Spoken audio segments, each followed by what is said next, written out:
Gauri Suryavanshi S मराठीमध्ये आपलं स्वागत। वळूया आजच्या बातमीकडे। सुरगाणा तालुक्यामध्ये विजेच्या प्रश्नाने गेल्या अनेक वर्षांपासून गंभीर स्वरूप धारण केलेले आहे। मुळातच या तालुक्यात व्यावसायिक शेती कमी प्रमाणात असल्यामुळे विजेचा खप त्या मानाने कमी होतोय। मात्र लोकांनी घरगुती वीज मिळवण्यासाठी बेकायदेशीर मार्गाचा अवलंब केल्याने वीज मंडळाची पाहिजे तशी वसुली होत नाहीये। यामुळे तालुक्यात जर वीज पुरवठ्यात काही व्यत्यय आलं तर वीज मंडळाचे कर्मचारी तो अडचण दुरुस्त करण्यामध्ये टाळाटाळ करण्याचे प्रकार घडतात। यावर उपाय म्हणून नागरिकांचा आता सोलर एनर्जीकडे ओढा वाढलेला दिसतोय। फक्त सुरगाणा तालुक्याचा विचार जरी केला तरी महाऊर्जा या शासनाच्या उपक्रमावर माध्यमातून 1211 शेतकऱ्यांनी सोलर वीज पंप बसवले।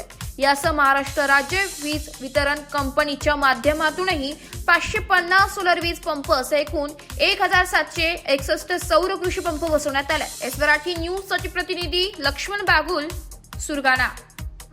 अशाच नवीन ताज्या घडामोडी जाणून घेण्यासाठी आमच्या एस मराठी न्यूज चॅनलला लाईक करा, शेअर करा, सबस्क्राईब करा आणि बेल आयकॉनला क्लिक करायला विसरू नका।